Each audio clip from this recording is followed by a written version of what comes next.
Hola, ¿cómo están? Muy buenos días. Bienvenidos a un nuevo viernes de salud mental aquí en la Junta América. Leslie, buenos días. ¿Cómo estás, Paula? Muy buenos días. Vamos a hablar hoy día de unos casos que están apareciendo en nuestro país sobre el Guillain-Barré. Vamos a dar algunos detalles interesantes para ver qué está pasando, cómo prevenirlo. ¿Y en qué consiste este síndrome? Básicamente, claro. También vamos a hablar hoy con nuestros especialistas sobre la mitomanía, un trastorno mental que se caracteriza por el hábito de mentir compulsivamente. Empezamos la Junta América.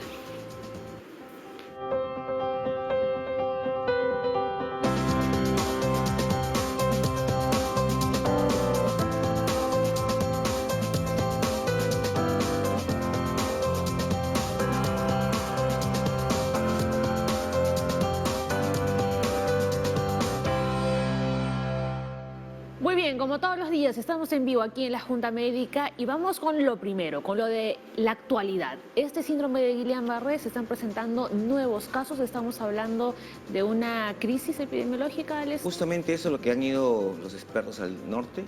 El Guillain-Barré es una enfermedad en la cual la persona que tiene esta enfermedad comienza a perder fuerza de abajo hacia arriba. No puede empujar un poco con el pie, a la hora de colocarse el pantalón va a tener un poco de dificultad, no va a poder peinarse, debilidad, y esa debilidad va a ser ascendente. ¿Qué es lo que pasa? Lo que pasa es que la persona adquiere una infección que puede ser bacteriana o puede ser viral, y hay otras causas mucho más complejas, en la cual el cuerpo cuando te defiende forma defensas contra esa infección. Lo malo que esta infección tiene una forma parecida a la mielina, que es lo que hace que podamos tener fuerza en los nervios. Entonces, a la hora que nos da la infección, el cuerpo sin querer queriendo ataca nuestra mielina, ataca nuestro sistema nervioso, carcome esta mielina y se pierde esa fuerza en los músculos. Entonces, esta persona que tiene el Guillain-Barré va a tener entonces debilidad progresiva ascendente. No es contagioso. La persona que hace la infección, un pequeño porcentaje puede hacer esta complicación.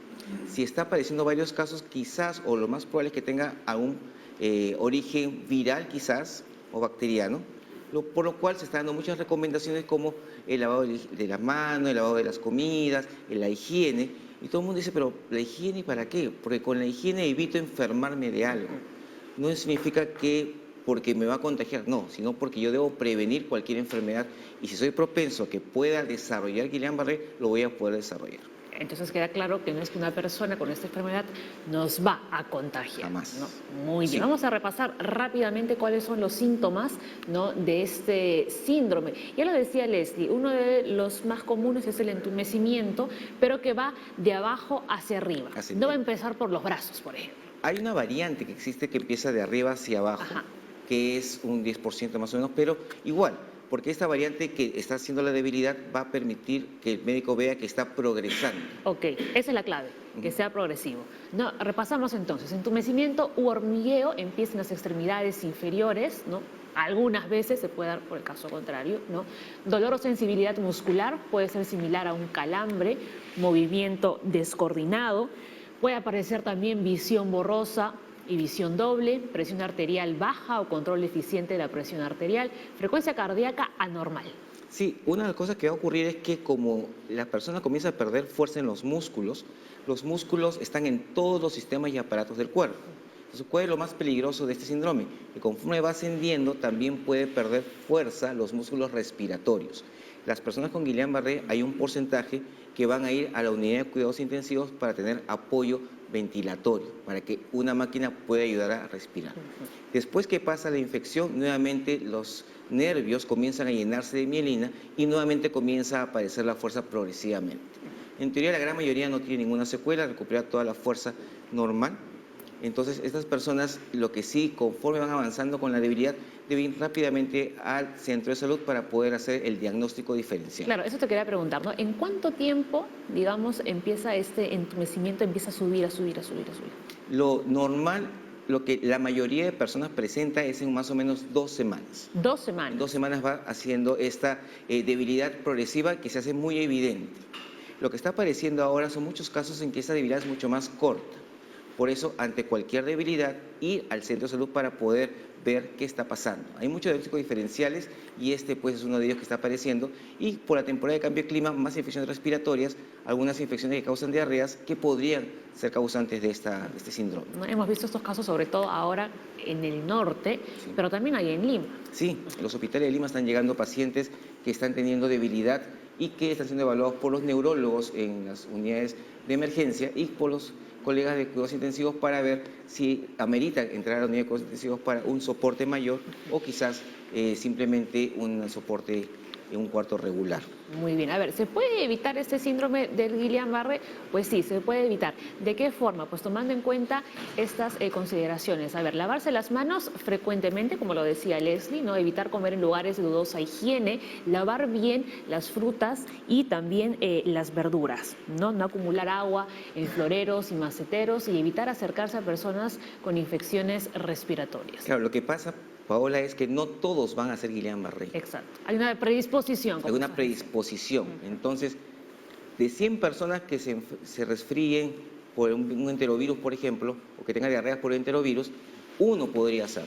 Entonces, la idea es evitar enfermarse porque nadie sabemos quién están predispuestos. La idea acá es que el tratamiento es un tratamiento de soporte, es un tratamiento en el cual se limpia en la sangre, lo que se llama plasmaféresis, se limpia en la sangre esas sustancias que el cuerpo ha producido para defendernos, que en este caso nos está atacando, y poco a poco comienza a recuperar la fuerza progresivamente. Ahora, una persona que ya tuvo este síndrome de Guillain-Barré, se curó, salió del cuadro, ¿podría volver a enfermarse de nuevo más Sí. adelante? La literatura dice que alguien que tuvo Guillain-Barré podría tener otro caso nuevamente, más adelante. Podría. Si se enfrenta obviamente a la bacteria o el virus que está produciéndolo en este caso. Ok, entonces es importante, no nuevamente, si usted empieza a sentir alguno de los síntomas que hemos descrito aquí en la Junta Médica, acuda inmediatamente a un centro de salud. Sí, porque la mayoría de personas, como mencionamos hace un rato, en unas 2 semanas hace la progresión. En este episodio que está actuando actualmente acá en Perú, está más corto el tiempo. Por lo tanto, la debilidad progresa. Si no puedo ponerme el zapato, ponerme el pantalón, puede progresar en un día, por ejemplo. Entonces, tengo menos tiempo de llegar al hospital. Por eso, cualquier cosa rara que uno sienta, siempre debe acudir a un centro de salud para que le hagan los descartes. Ok, perfecto. Entonces ya dejamos claro, ¿no? Lo del síndrome del Guillain-Barré, y ahora sí, vamos a conocer. No es contagioso. No es contagioso, volvemos a remarcarlo, a resaltarlo. Por favor, guardemos un poco la calma.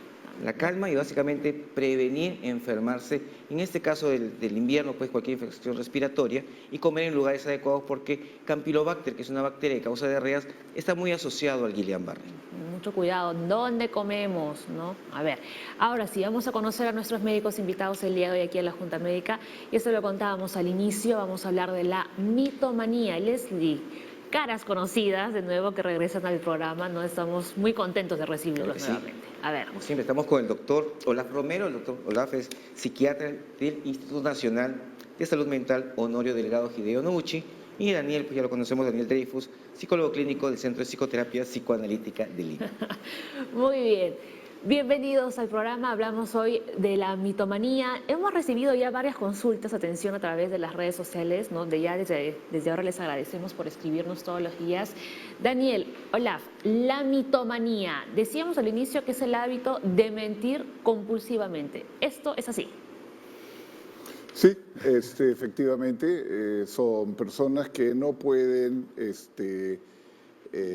digamos, que necesitan adornar demasiado lo que dicen. Vamos a empezar por ahí, o sea, para decirlo bonito. Son personas que necesitan andar diciendo cosas que realmente no ocurrieron. Vamos a ver en un momento por qué, pero siempre tienen esta tendencia a decir cosas distintas de las que realmente ocurrieron, informar cosas diferentes de las que realmente pasaron, y fundamentalmente lo que están buscando es dar una imagen diferente a la que realmente creen que tienen. Esto es bien interesante. Algo característico de los mitómanos es que utilizan parte de verdad para construir la mentira. Sí, es muy cierto, ¿no? Esta justamente necesidad intensa por mentir hace que vaya construyendo en base a sus propias mentiras otro tipo de relatos, otro tipo de narrativas que lo conlleva a tener, digamos, como anexos de sus propias mentiras, llegando realmente a extremos sumamente muy muy avanzados que muchas veces la persona misma no logra en un momento de su evolución de este problema conductual darse cuenta realmente, y entonces finalmente se ocasiona en un problema. ¿Ves? Sí, ¿cómo podemos, a ver, mucha gente menciona, el mitómano es igual que un mentiroso, ¿son y lo mismo? ¿Cómo, o es un grado de ser mentiroso un mitómano? La mitomanía es andar diciendo mentiras. Es un mentiroso, sin duda, es un mentiroso. Pero claro, se configura como un síndrome, cierto tipo de personalidades que no pueden, que necesitan, vamos a decirlo así, que necesitan andar distorsionando la realidad, agregando detalles que no hay y efectivamente mezclando la realidad. Vamos a ver, se trata de personas inteligentes, por lo tanto, siempre con lo que dicen va a haber un margen de duda entre aquello que se dice y la realidad. Es muy difícil desmentir a un mitómano y decirle, no, eso que estás diciendo no es verdad. La parte del chismoso, por ejemplo, que cuenta un rumor y que, ¿no? Por ejemplo. Sí, es muy interesante este tipo de conducta porque la persona miente y para que nuestros televidentes tal vez de repente entiendan, hay que mencionar como que es un adicto a la mentira.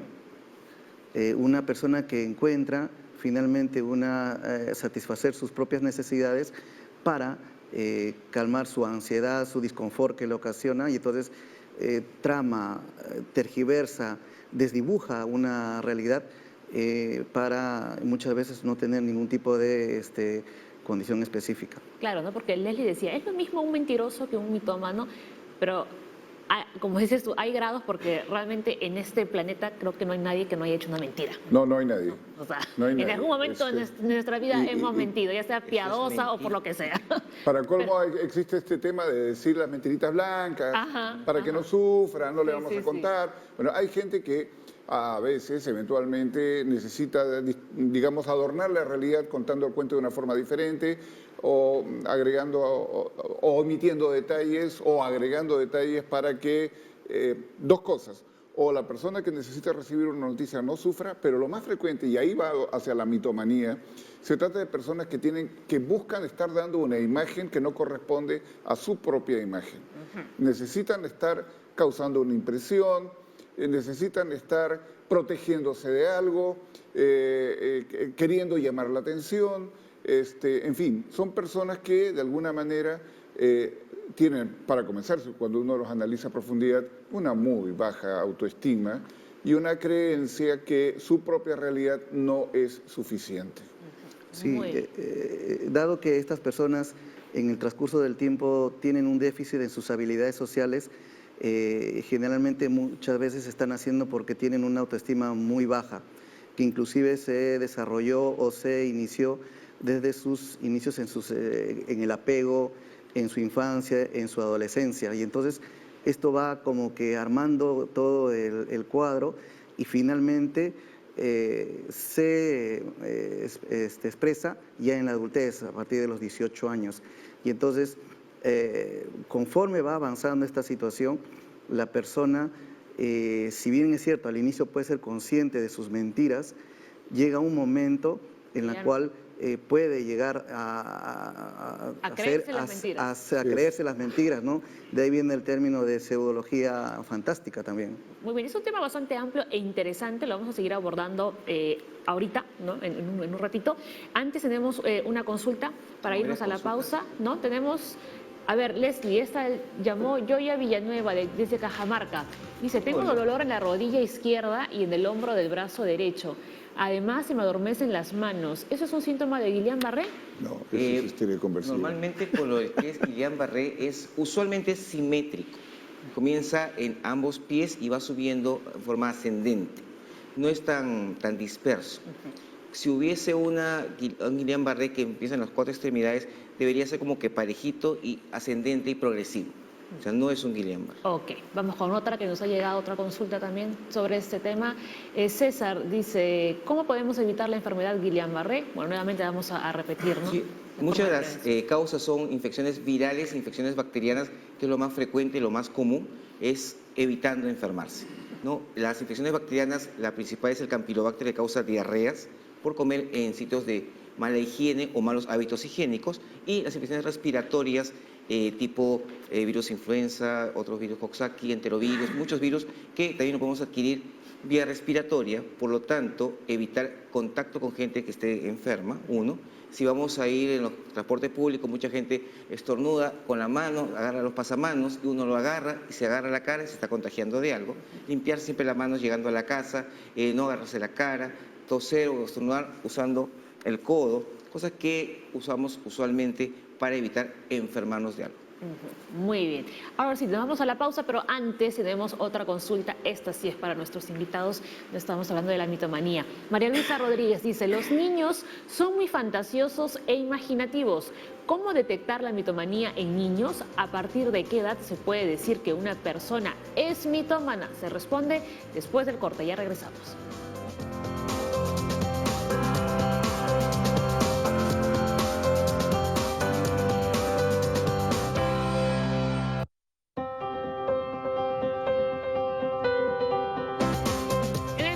Estamos hablando de la mitomanía, nos acompaña Daniel Dreyfus y también Olaf Romero, psiquiatra y psicólogo clínico. A ver, la mitomanía es la tendencia a mentir de manera compulsiva, llegando incluso a distorsionar la realidad, ¿no? Forma parte de otros trastornos de personalidad y clínicamente no puede establecerse antes de los 18 años de edad. Así es. ¿Estamos de acuerdo? Sí, pero hay que explicar por qué. Hay que explicar por qué.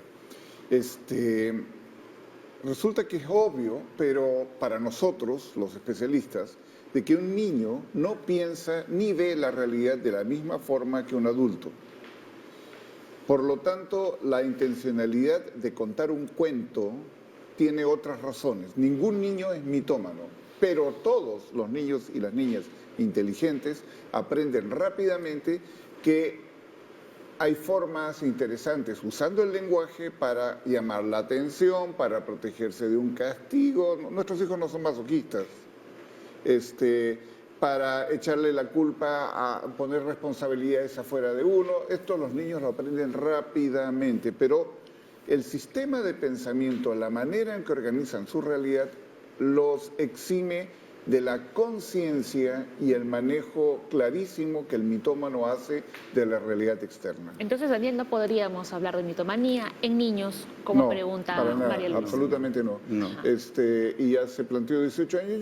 Yo bajaría un poquito la edad. O sea, chicos de 16 y de 15 años son bien mentirosillos y a sabiendas. Si eso se considera ya una mitomanía o no, pero de todas maneras, desde el punto de vista clínico, nos preocupa la necesidad compulsiva de un adolescente de andar distorsionando la realidad de una manera complicada. Porque al final la mentira tiene patas cortas. Sí. ¿No es cierto? Y muchos chicos se meten más en problemas por haber mentido que por la falta que cometieron. Pero ya este es un tema de educación. Ustedes decían al inicio de que si bien ellos son conscientes, ¿no?, en un primer momento, después ya ni cuenta se dan de que están mintiendo. Es que se la creen. Ajá, o sea, ya creen su mentira. Claro. Comienzan ellos prácticamente a convivir de su propia mentira, a alimentarse de su propia mentira, a vivir de su mentira.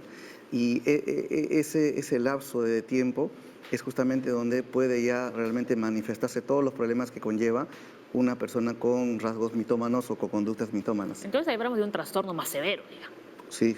Cuando ya pierde la noción de que está mintiendo. Así es, y sobre todo pues altera ya no solamente sus dimensiones personales, sino también sociales, familiares, laborales, académicas. Entonces ahí ya va pasando a ser de rasgos, pasando a ser realmente un trastorno. Ajá. Percy Aguilar nos escribe y nos dice, ¿cuál es el promedio de edad en que aparece este mal? ¿Puede aparecer en adultos mayores?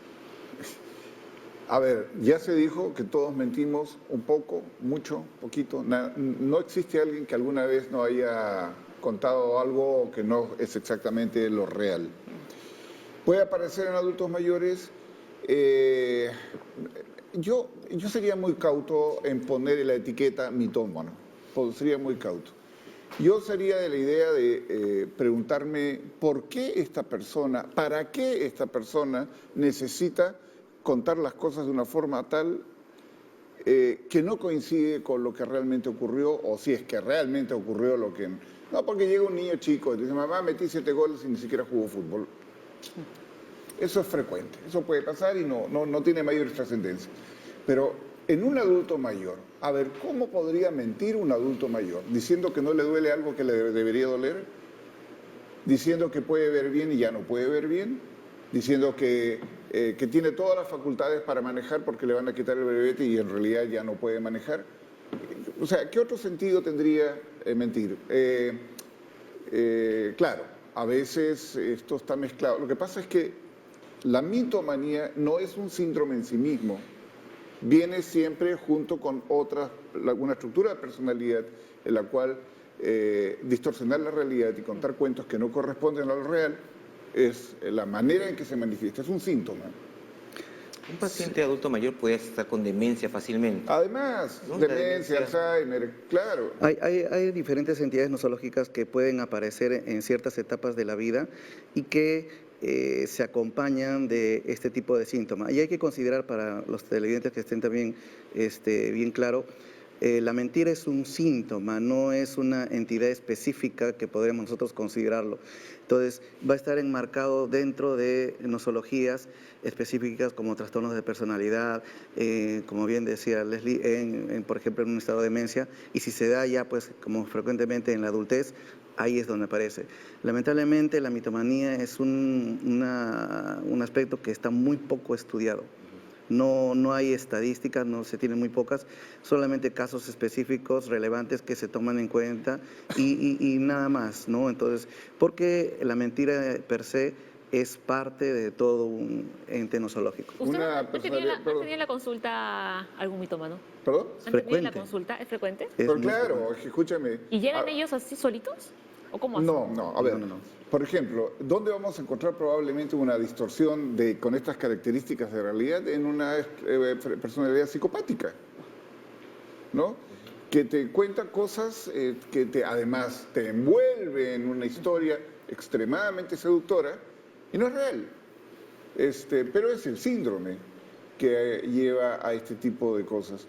En personalidades histéricas, por ejemplo, que te cuentan las cosas de una manera extremadamente seductora, que te envuelve en algo que incluso es fascinante para el terapeuta. Y cuando uso la palabra fascinante la defino de esta manera, algo que te deja como enganchado en una manera de mirar y de escuchar y de sentir lo que te están contando y tú no puedes reaccionar. La fascinación congela al que queda fascinado. No puedes reaccionar y le crees a esta persona lo que te está diciendo y no es real, ¿no? Y muchas veces este síntoma se ve en espacios psicoterapéuticos, muchas veces en terapias de familia. He visto, recuerdo la experiencia, muchas esposas que dicen, tengo tantos años de casada y no he llegado a conocer a mi esposo, pensé que era tal persona y ahora me doy cuenta que es otra. Y esto pues es en lo largo del tiempo y es muy doloso realmente, ¿no? Porque la persona sufre al enterarse de este tipo de variaciones. Sí, básicamente una persona que miente normalmente es porque quiere ganar algo, ¿no? Sí, claro. Que no lo castiguen o un premio o algo. El Llama la mitómano no. atención. El mitómano es alguien que tiene su mundo, lo crea, te envuelve y se lo cree. Sí. Así es, por eso mencionaba que era como una especie de adicción, Ujú. Claro. ¿no? Porque él lo hace de manera inconsciente, natural. Ahí están las características, ¿no? Son manipuladores y convincentes, su discurso suele ser verosímil. no Parece ser aceptan- verosímil, sí. Parece ser, ¿no? No aceptan que tienen un problema, Ah, cambian no. de tema constantemente, dan versiones diferentes del mismo hecho. Cuando Ahora, uno los va acorralando, Ajá. cuando uno descubre que hay cosas que no son muy consistentes No cuadra. y empieza a hacer, técnicamente lo llamamos confrontar. Pero usted me dijo tal cosa y ahora me está diciendo esto, ¿con qué nos quedamos? Ah, no, es que... sí, ¿ok? sí van a buscar la manera de Sí, salir. y son lo suficientemente inteligentes como para creer que la mayoría de los casos salen bien. Y de verdad que a veces uno que escucha esas cosas duda. Sí, Definitivamente para armar todo ese contexto, ese sistema de mentiras, tiene que tener un grado de nivel cognitivo para La poder, creatividad. así es, para poder Y inclusive manejar sus emociones, Tremendamente creativos. manejar sus aspectos corporales frente a una determinada situación que le genera algún tipo de ansiedad. Claro, Entonces, ahora, ahí es donde ellos se lucen, por decir. la mitomanía no solamente es peligrosa para la persona que lo padece, sino para su entorno, porque puede meter Mira la en pregunta serios esa. problemas al entorno también. Susi Ganosa dice, ¿se puede mentir para que otras personas estén felices? ¿Eso podría conllevar a la mitomanía? No necesariamente, pero la pregunta plantea una situación que toca temas éticos. A ver, para que una persona esté feliz, qué sé yo, no decirle a una ancianita, muy ancianita, que su hermana murió. ¿Eso es mitomanía? No. La pregunta es, ¿qué sacamos con contarle a esta señora algo que la va a sufrir mucho si igual no se va a dar cuenta si la hermana está o no está? O sea, esto hay que evaluarlo. Mitómano es una persona que está constantemente... A ver, hay un síndrome que se describe en alguna literatura que es el síndrome de Munchausen. El síndrome de Munchausen son personas hiper, super fantasiosas que cuentan cosas increíbles como que si realmente les hubiera ocurrido. Pero son increíbles. Ese es un mitómano, ¿de acuerdo? Hay personas que constantemente están distorsionando la realidad y no pueden evitarlo, porque además quedan atrapados en sus propias historias. Y les es muy difícil discriminar si lo que al final lo que están diciendo es real o no, se terminan creyendo estas cosas. Y ese viejo dicho que dice, para mentir y comer pescado hay que tener mucho cuidado, ¿no? Porque una historia que no corresponde a la realidad tarde o temprano se cae. Como lo dice, sí, Olaf plantea que esto pasa mucho en motivos de pleitos con matrimonios. Se conoce un chico y una chica y lo que presentan es una imagen falsa de sí mismo. Así es. Que no corresponde a la identidad real. Y probablemente ninguno de los dos sabe que está haciendo eso. ¿Ah? Pero los años de convivencia hacen que estos disfraces se caigan y descubra que uno tiene en casa no solo a un desconocido, sino a un enemigo. Y muchas veces se dice de que, de acuerdo a esa pregunta que está mencionando, hay también el tipo de mitómano perverso, el cual busca sacar algún tipo de ventaja con el dolor ajeno. Entonces hay que tener mucho cuidado en ese tipo. Los existe, lo vemos frecuentemente en los ambientes terapéuticos, pero las personas es la que finalmente son las que buscan ayuda porque se encuentran inmersos dentro de este complejo de mentiras y que le afecta muy fuertemente. O sea, el placer de ellos es generar problemas en los demás. En base a sus mentiras. En base a sus mentiras. En base a sus mentiras que muchas veces lo puede involucrar a la persona en ese sistema de mentiras. Pero ellos lo hacen, ¿no? Lo hacen finalmente para calmar más su instinto de punto de vista de su ansiedad, de su baja autoestima. Entonces, no importa por encima de, digamos... no importa quién perjudique. No importa que pueda, así es. Sí, algo que me llamó la atención es que uno puede pensar que un mitómano se cree lo máximo, es el rey del mundo, pero realmente la autoestima es bajísima. Bajísima. Por eso es que y de hecho, la mitomanía es un síntoma que expresa el desconfort que la persona tiene con su realidad íntima. ¿Ah? Y entonces la necesita adornar, la tiene que sobredimensionar, tiene que andar contando. La parte divertida del mitómano es que puede ser el alma de una fiesta, ¿no? O sea, podría ser. Ahora hay una pregunta muy, muy interesante. Las personas que opinan la opinión de otras, que asumen la opinión de otras como propias, ¿son mitómanos? Sí y no, porque también podemos hablar de identificación. Yo me identifico con lo que dice tal persona y en tanto y en cuanto la asumo como propia, pero reconozco su autoría, no es mitomanía. El problema es decir que yo he dicho algo que no dije y que lo dijo otra persona, ¿no? Que entra en la categoría de plagio, por ejemplo, ¿no? Ahí sí. Y es interesante aclarar, y nuevamente recalco el aspecto de la dinámica familiar, porque este tipo de situaciones, de conductas, se va, digamos, elujuriando dentro del ambiente familiar, Si encontramos una serie de familiares, padres, hermanos, que tienen ese tipo de costumbre, entonces vamos también nuevamente a asimilarlas y hacerlo como parte per se de nuestro tipo de personalidad, y se va contextualizando y desarrollando durante toda la infancia y la adolescencia, y finalmente ya cuando ya llegan a ser, digamos, independientes, ahí es donde se puede presentar este tipo de problemas. Claro. Y ya a veces es muy tarde, porque ya muchas personas han estado involucradas dentro de todo este proceso de mentiras. A ver, tenemos otra consulta más antes de irnos a la pausa. Pero mientras tanto, yo quisiera agregar una cosita chiquita. Lo que Olaf está hablando es algo que técnicamente señalamos como estilos vinculares. Si a mí me criaron diciéndome, mire, hijito, esto es verde, ¿Tú lo desde crees? chiquito, yo voy a decir verde, Claro. verde, ¿no? Y me la voy a creer. Pero si al mismo tiempo estoy diciendo, he sido criado de una forma tal, mira, a los demás le vamos a decir que esto es verde, pero tú y yo sabemos que no es. Son modos de crianza que se van a repetir transgeneracionalmente, donde de alguna manera se está contando algo que no se es. Gente que vive de las apariencias, de cuestiones superficiales, desde esta señora que se hace una cirugía plástica y pretende decir que lo suyo es totalmente natural. Así es. A ver, rapidito. Lalis, ¿no? Preguntaba cómo se detecta a una persona mitómana. Al regresar no lo vamos a responder. Ya volvemos.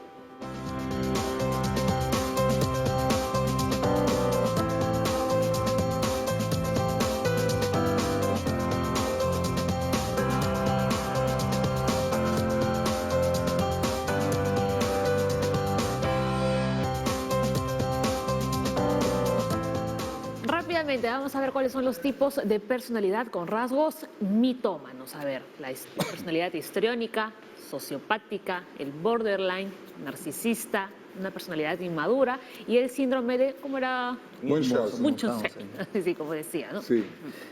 Que generaba no ya historias, pero increíbles. A ver, en esa lista, para colocarlo de más a menos, coloco en primer lugar la sociopatía y en segundo lugar el síndrome de Munchausen. La histriónica, borderline, narcisista, la personalidad inmadura, en realidad están acompañados de cuentos y de historias que no corresponden a la realidad como parte de una situación bastante compleja que tiene que ver con quién soy yo, y normalmente no va a tener tantas consecuencias hacia el exterior como la acción sociopática o la de síndrome de Munchausen, porque esas dos entidades sí pueden tener un tremendo daño hacia afuera. Borderlines en algunas situaciones, pero los sociopáticos, los narcisísticos, los inmaduros, no siempre, pero mayormente es un tema consigo mismos. Y es muy bueno que esté resaltado ahí rasgos, Sí. porque son rasgos. No hay que tampoco decir que es algo específico. Sí.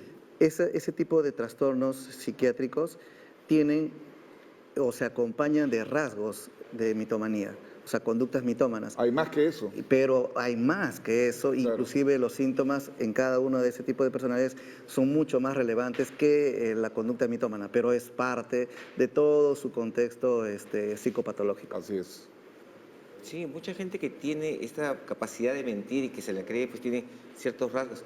Hay personas que crean, por ejemplo, y hay muchos casos en parte pública, situaciones en las cuales hacen que inviertan dinero, a todo el mundo los convencen, los envuelven y después si pierden o algo, salen también con otra mentira, justo se cayó el negocio. Las grandes estafas surgen así, claro, claro. Hay que entender que ha habido pues también grandes famosos que lo llevaron al cine, ¿no? Y que justamente ese tipo de estafas se descubrieron muchos años después, ¿no? Y entonces es algo tan, digamos, consensuado, no solamente para él mismo, sino para todo el entorno que está alrededor de esa persona. Algo muy cotidiano. Se acerca a una persona y le dice, escúchame, tengo este negocio que es infalible, que es fantástico, pero me falta un poquito de capital, préstame un poquito de dinero y te lo devuelvo en 2 semanas. Y lo real es que todo aquello que esa persona dijo respecto a su emprendimiento está más en su imaginación y en sus ganas que lo que realmente va a pasar. y con toda probabilidad el ingenuo que prestó ese dinero lo regaló. Lo donó, De- básicamente, porque ya, Ok. ya no lo va a recuperar. Tenemos otra consulta, vamos con la pregunta desde el Facebook. Ya la habíamos leído, Lalis, ¿cómo se detecta una persona mitómana?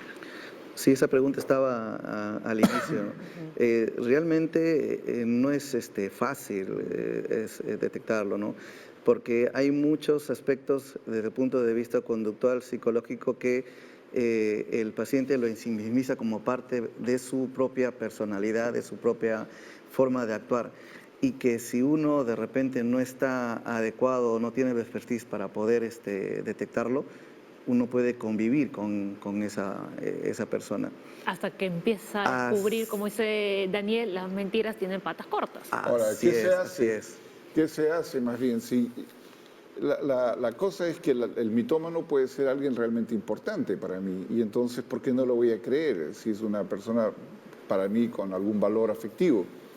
Pero si yo empiezo a sospechar de que alguien me está queriendo contar un cuento o lo que me está contando no es muy consistente, la forma de desarticular una historia es triangulando. Quiero decir, ¿quién más sabe de esto? ¿Quién más se enteró de esto? Y preguntarle a terceras personas que puedan no estar involucrados. Algo que desarticula un chisme, por ejemplo, es que, y además que te da la sensación del chisme, mira, esto es lo que te voy a contar, no se lo cuentes a nadie, ya, pero fulano me hizo tal o cual cosa. Ok, si quieres quedarte como en la cadena del chismoso, te lo quedas y lo guardas. Pero si vas y le dices a la persona que fue el origen de esa historia, oye, ¿qué me puedes contar sobre algo de esto? Y uno ahí tiene la oportunidad de desarticular una historia que no tiene visos de realidad. El mitómano, cuando es descubierto, entonces va en muchos casos reaccionar muy agresivamente, no va a admitir que fue una mentira, puede agredir, y definitivamente si es tu amigo, fue tu amigo, ¿no? Y es cierto, ¿no? El hecho de triangular, o sea, adquirir la verdad en base a otra persona o inclusive confrontarlo, muchas veces se ve que ya el mitómano se han adelantado se ha anticipado a ese tipo de situación, cosa que él estructura tan fantásticamente toda la situación que ya se anticipa eso y por lo tanto él ya lo había previsto ya.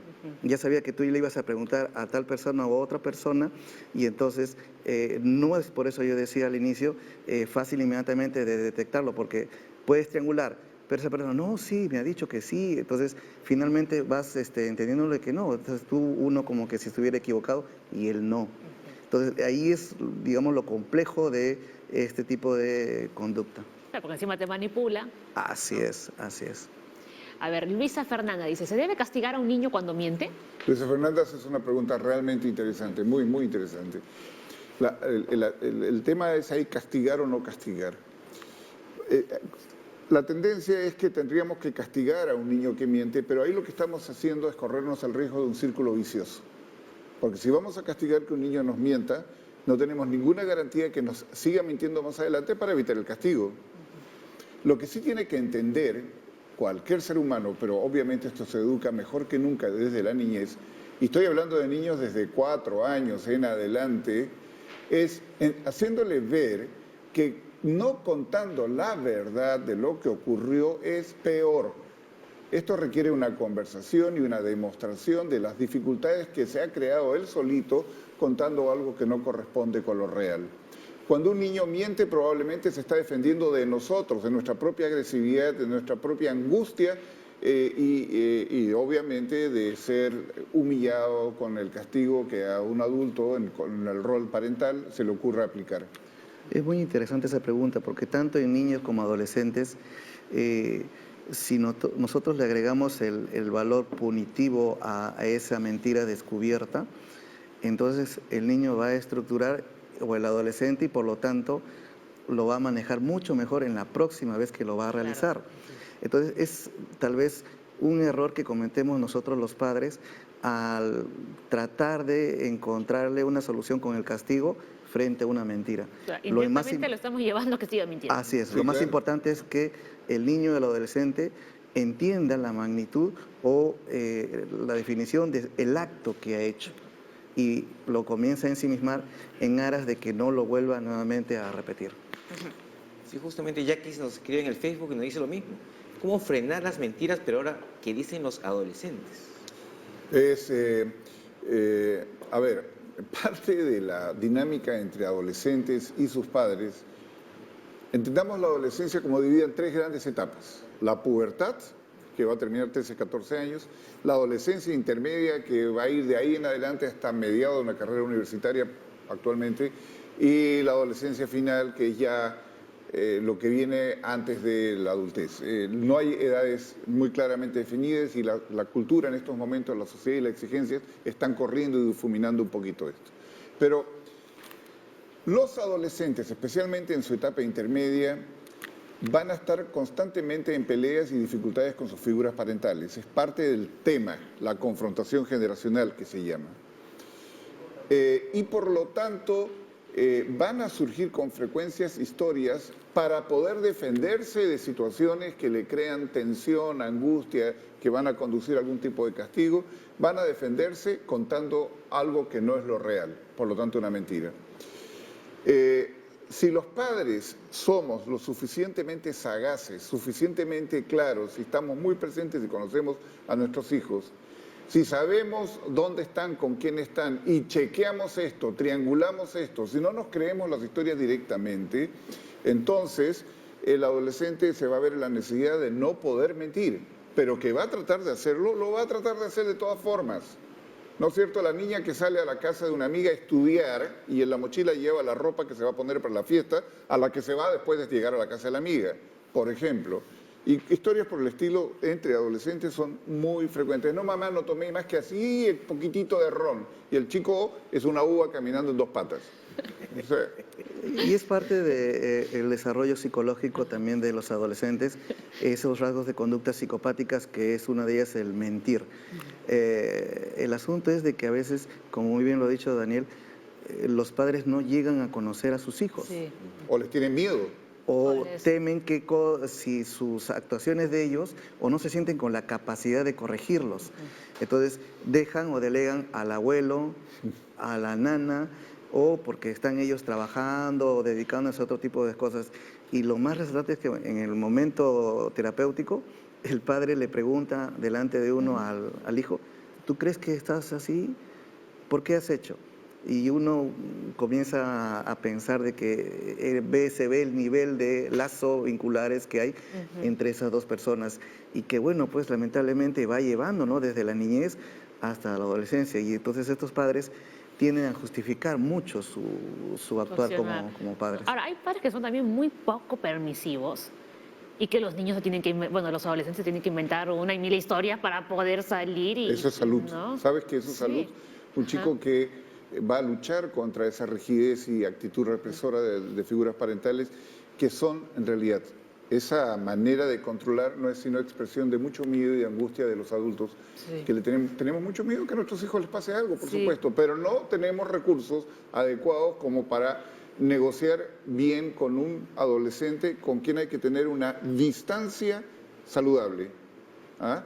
Y podemos ser muy intrusivos en la vida de nuestros hijos adolescentes, lo cual evidentemente de eso se van a defender. O a veces se agarran justamente del tema de la inseguridad, que es válido, pero a veces ya abusan, ¿no?, con esa excusa, no porque te va a pasar algo, Claro, no porque el taxi claro. que te va a llevar, Claro. no porque el chofer. Así Entonces, es. siempre hay algún componente negativo, ¿no?, que va a hacer que te digan que no. En el ámbito familiar y en los estilos de crianza no es bueno tampoco los extremos. Ajá. Entonces, se ha visto en diferentes estudios que estos mitómanos nacen o están en familias que son muy rígidas, que son muy parametradas y normadas en diferentes valores, que justamente hace que el chico vaya ejerciendo esta metodología de la mentira para que finalmente ya pues se revele todo en su etapa adulta.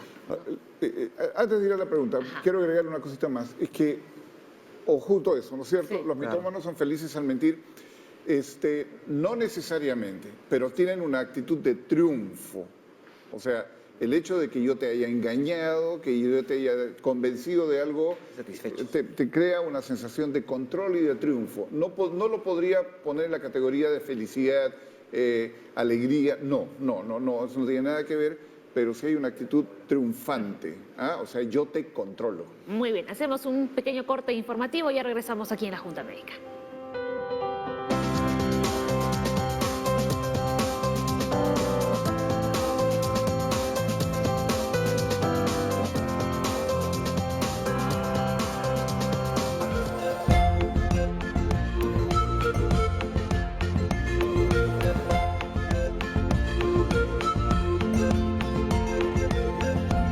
TV Perú.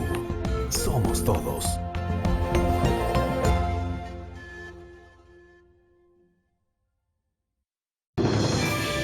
Hoy viernes a las 9 de la noche, El Último Bastión en su...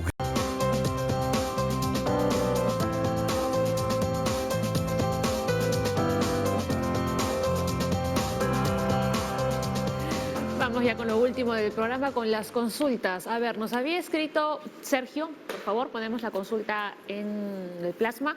A ver, un paciente borderline, ¿puede ser mitómano también? Sí. Claro. El borderline, el nombre borderline, o sea, el límite del límite, cursa con una serie de manifestaciones distintas. Puede pasar por periodos depresivos, puede pasar por periodos psicopáticos, puede pasar por periodos hipomaníacos, puede pasar por temas, en fin, tiene un poco de todo. Y por lo tanto, en algún momento puede andar feliz contando historias que no son, que no hicieron, que no pasan, afirmando haber hecho o estar haciendo cosas que no está haciendo. O en momentos muy peligrosos, que esté corriendo riesgo su vida por una autoagresión, andar contando que está haciendo otra cosa o engañar a terceros, como por ejemplo un caso que conozco, que logró que le vendan, que le traigan a su casa una enorme cantidad de medicamentos con los que pretendía quitarse la vida. Cómo lo hizo, cómo logró convencer a que le lleven por delivery este tipo de medicamentos, tiene un poco de esto. Un borderline o trastorno de personalidad limítrofe, una característica es la inestabilidad emocional. Sí. Esta inestabilidad emocional es la que le genera o hace que inserte una serie de recursos, herramientas para manejar adecuadamente este tipo de inestabilidad. Uno de esos puede ser el hecho de mentir para manejar adecuadamente sus niveles de ansiedad. Ahora, un borderline con problemas de autoestima, entonces también lo puede haber. Y es por eso que tal vez este rasgo mitómano se va a acrecentar tal vez un poco más dentro de todo el contexto, el bagaje de una personalidad limítrofe. Bien. ¿Tenemos más preguntas, por favor? En el Facebook, Mario nos dice, ¿cómo convivir con un mitómano? Complicado. Complicado. Si es que te das cuenta de que es mitómano. Sí, tarde o temprano te vas a dar cuenta, es bien difícil. Esa requiere obviamente empezar a entender, tratar de entender por qué es que esa persona, el mitómano, requiere ser así. Y ahí se necesita consultar con especialistas. El problema es que muchos mitómanos no ven que tengan realmente un problema. El problema es de los demás. Todos están locos menos él. ¿Y cómo lo abordamos para conseguir que vaya a ver al especialista? Por lo general tiene que haber pasado algo muy malo. Tiene que haber habido algo a través de lo cual se lo pueda deprimir. Es todo un reto, porque la pregunta tiene un contexto, ¿no? ¿Cómo convivir? Dice. Entonces, de convivir, sí, siempre y cuando la persona ya o la familia asuma de que tiene un problema, que ese es el reto, realmente no es tan fácil. Es como el adicto no va a decir, sí, yo soy adicto, quiero que me traten, ¿no? Va a pasar una serie todavía de episodios dramáticos, problemas médico-legales para que recién asuma conscientemente el problema. Algo parecido sucede en el mitómano, que ya llega a niveles en los cuales la familia o la pareja se da cuenta que esto pasa a ser ya un problema más que psicológico, psiquiátrico, y entonces busca ayuda. Y ahí es donde se tiene que buscar una ayuda especializada para empezar. Y ahí se puede convivir, por supuesto, pero en tratamiento psicoterapéutico, etc. ¿Se puede curar la mitomanía o no? Yo no iría a la mitomanía, yo iría a los rasgos más estructurales que esa persona tiene, razones por lo cual necesita contar mentiras. Así es. Una de las cosas que ayuda mucho a enfrentar la mitomanía con alguien que es muy mitómano es hacerle ver a esa persona, al mitómano, que nadie puede confiar en él, ya no se confía en él, que ya no es sujeto de crédito. Y que esto evidentemente crea una lejanía en los vínculos interpersonales, ya no se lo consulta, ya no se lo convoca. ¿Por qué? Porque no es confiable. Si se transmite adecuadamente esto, con sentimiento, con afecto, con compromiso, de alguien que realmente te quiere, entonces probablemente eso conduzca a que el mitómano, a ver, la personalidad que, entre otras cosas, es mitómano, entienda que algo malo le está pasando. A veces uno puede ser más claro respecto a cuál es el problema realmente más importante que hace que esta persona sea mitómana. Si uno se da cuenta de eso, es ahí donde hay que ir. No al hecho de que esté mintiendo constantemente, sino a la razón más importante que tiene que ver con temas psicológicos, con su estructura de su personalidad, que llevan a que, entre otras cosas, sea mitómano. Las personas que sufren de esta mitomanía, ¿qué terapia reciben? Netamente la terapia es psicoterapéutica. Sí, es psicoterapia. Sí, pueden haber diversos estudios que consideran la terapia farmacológica, pero es dentro del contexto de un trastorno psiquiátrico. Entonces es diferente. Pero si queremos hablar específicamente de un mitómano, es psicoterapéutico, y empezar por hacer que reconozca primeramente sus mentiras. Eso tiene va a ser un problema, fundamental. que reconozca que tiene un problema. Tiene un problema. Oye, Así ¿qué es. pasaría si un mitómano se encuentra con otro mitómano? ¿No? Imagínense. Has creado un dilema filosófico. Escúchame, yo soy un mentiroso. Si soy un mentiroso, ¿soy o no soy un mentiroso? ¿Ok? ¿No? Sí, No, efectivamente es un tema, porque si un O que se mentiroso... enamoren dos mitómanos, por ejemplo. Puede pasar. Y un poco más lejos. No, vivir un A matrimonio ver, diferente. Franco de Moquegua dice, ¿cómo enfrentarse a un mitómano sin diagnóstico sabiendo que está mintiendo? El enfrentamiento no va directo, hay que ir a través de terceros que ayuden a corroborar que las historias que está contando son cuentos que pueden ser incluso muy lindos, pero no son reales. Sí. Y es bueno ir, por ejemplo, con pruebas en mano. Sí, a de la veces uno mentira. los tiene. Ahora te pueden grabar con el celular fácilmente. Y ni con las pruebas en mano van a decir, ok. Van a encontrar una muy buena explicación Una para salida. darle vuelta. Eso se llama racionalización, Así es. que le dé vuelta al asunto. La van a encontrar porque los culpables son los demás. Yo soy víctima de las circunstancias. Me han interpretado mal. Yo no dije lo que no quise decir lo que todo el mundo escuchó. Leslie, la última ya. Desde Los Olivos, Fernando nos llamó y dice, ¿la mitomanía es hereditaria? No, señor. Esto no es hereditario, es aprendido. aprende. Nos identificamos con modos de relacionarnos y los tomamos como tal. Si tengo un papá que llega tarde a la casa porque tiene una vida paralela y me está contando una historia al respecto y le cuenta a toda la familia la historia, ¿por qué no lo voy a hacer yo? Claro. Hola. Hay aspectos que lo hacen vulnerable, probablemente. Lo que sí se ha visto en estudios de que la zona prefrontal del cerebro es la que finalmente está afectada en este tipo de problemas. Entonces, asumiendo eso y haciendo estudios comparando con otro tipo de personalidades, sí se ha visto pues de que este tipo de personas está ahí el asunto. Eso se podría decir que nacieron con ese problema o lo han adquirido conforme van pasando los años, eso todavía, como mencionábamos, es motivo todavía de Investigación. estudios, de investigaciones, ¿no? Muy bien, nos vamos. ¿Y lo último que quieran comentar? No sé qué. No sé. Ok. Si tenemos en casa una persona que nos está mintiendo constantemente, la mejor forma de enfrentarlo es entender por qué y para qué nos está mintiendo constantemente. Porque de repente yo soy parte del problema.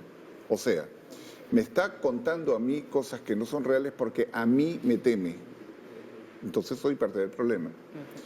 Esto no se aborda a través de castigos y de ataques frontales. Esto se aborda primero entendiendo que probablemente en una conducta de una persona mitómana hay algo más importante en su entorno que crea este síntoma.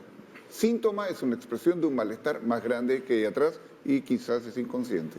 Muy bien. Y lo importante, yo diría, es que a los padres o a los hermanos, a los familiares, que reconozcamos de que está de manera continua, permanente, entrando en este tipo de conductas de la mentira, entonces hay que ponerlos en alerta, porque va a ser muy importante y puede ser relevante para el futuro de esta persona. Si yo noto que mi primo o mi hermano o mi papá constantemente está mintiendo en una u otra historia, entonces hay algo que está pasando. Solamente eso es importante, que cada una de las familias, las personas estén atentos. Perfecto. Y ya por último, Guillain Barré. Sí, vamos a estar informando todo lo que esté pasando con Guillain-Barré. Recuerden que no es contagioso. Alguien que tenga algún tipo de infección respiratoria o diarreas podría hacerlo. Tenemos una pregunta, Isabel de la Victoria. Mi hermano de 77 años sufre de adormecimientos de piernas y manos desde hace 2 meses. Este malestar no le permite caminar. ¿Esto podría ser Guillain-Barré?